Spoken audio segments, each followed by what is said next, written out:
Donc pourquoi doit-on traiter ce sujet qui est la sunna? Parce que la sunna pour beaucoup de gens pose beaucoup de problématiques.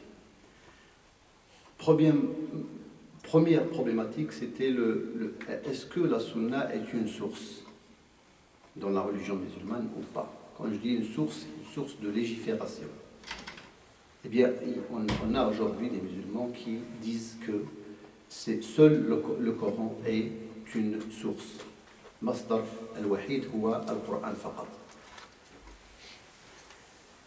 Bien sûr, ceux qui disent est faux et archi faux, mais il faut qu'on montre ça. Deuxième problématique qu'on peut citer, c'est la compréhension même de la sunna. La compréhension pose beaucoup de problèmes à beaucoup de musulmans. Et cette compréhension a été la source de beaucoup de conflits entre les musulmans.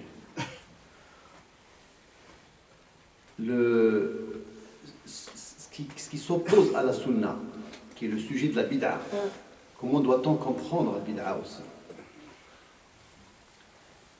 Parce qu'aujourd'hui aussi, ce problème de la bid'a pose un grand problème aux musulmans. Parce qu'il y en a beaucoup d'entre des musulmans qui,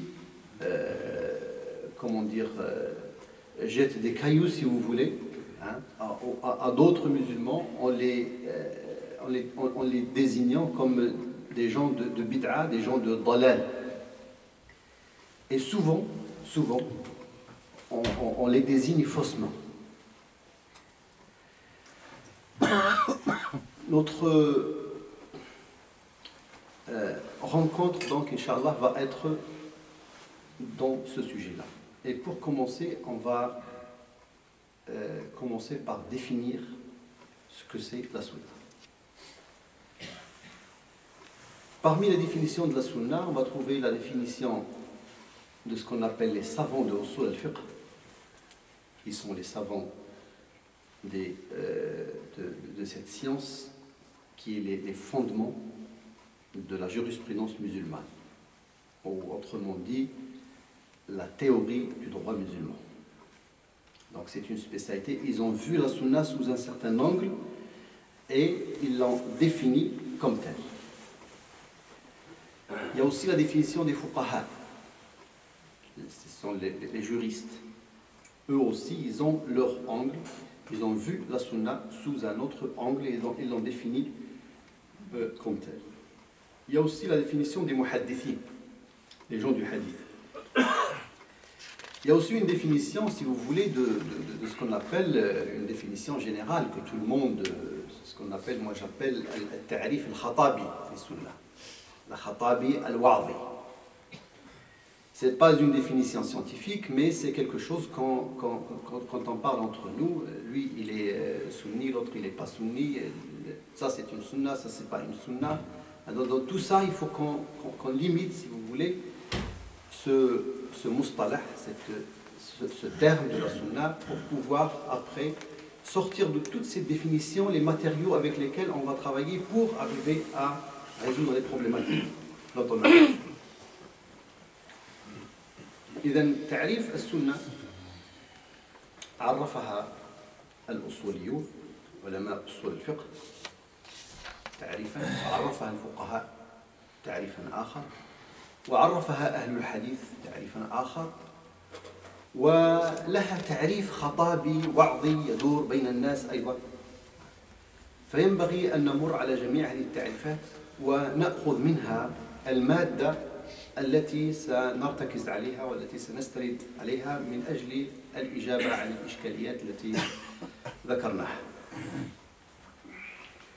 فالأصوليون وتعريفهم تعريف شامل، قالوا بأن السنة هي أقوال النبي صلى الله عليه وسلم وأفعاله وتقريراته. Donc la sunna pour les usulis, les savants de usul al-fiqh, c'est les dires du prophète sallallahu alayhi wa sallam, ses actes et ses approbations. Donc là, vous voyez que tout ce que peut faire le prophète sallallahu alayhi wa sallam, tout ce que peut dire le prophète sallallahu alayhi wa sallam, ou toute approbation. Quand il voit quelque chose, il se tait, il ne dit rien par exemple, ça veut dire qu'il a approuvé la personne qui a fait cette chose devant lui. Ou il se prononce pour dire oui, c'est comme ça. Qu'il se prononce avec sa langue, ou il se prononce avec un geste, c'est la même chose. Pour le muhaddithin, il adopte cette même définition, mais en rajoutant ainsi que tout ce que le prophète peut faire comme acte de la vie courante, qui des fois, n'a rien à voir avec la législation. Pour le muhaddithin, ça aussi c'est appelé sunnah. Pour le fuqaha, la sunnah, ils ont vu la sunnah sous l'angle de leur spécialité, qui est le statut juridique. الفقهاء مشكلتهم في علمهم هو الحكم الشرعي.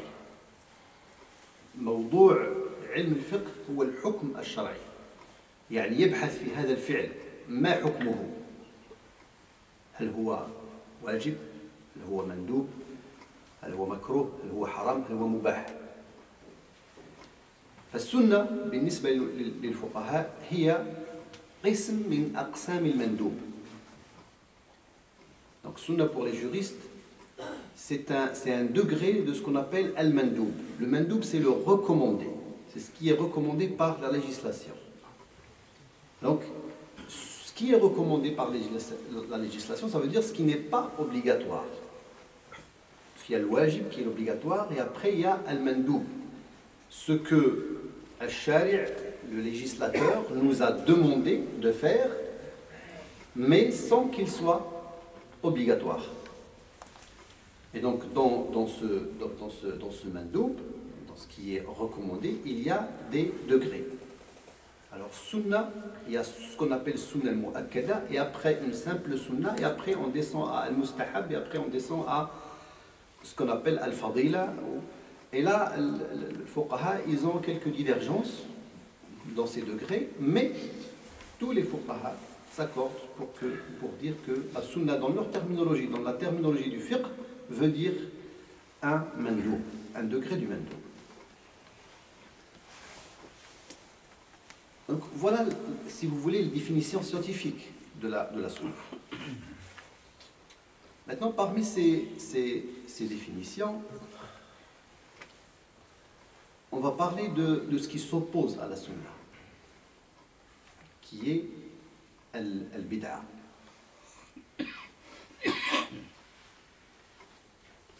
Quand on a défini la sunna, on n'a pas parlé de ce que le prophète sallallahu alayhi wa sallam n'a pas fait. أي ما تركه النبي صلى الله عليه وسلم ما حكمه. Quel statut donne-t-on à ce que le prophète n'a pas fait? On dit que la sunna, c'est ce que le prophète a fait, ou ce que le prophète a dit, ou l'approbation du prophète sallallahu alayhi wa sallam. Maintenant, il y a des choses que le prophète n'a pas fait.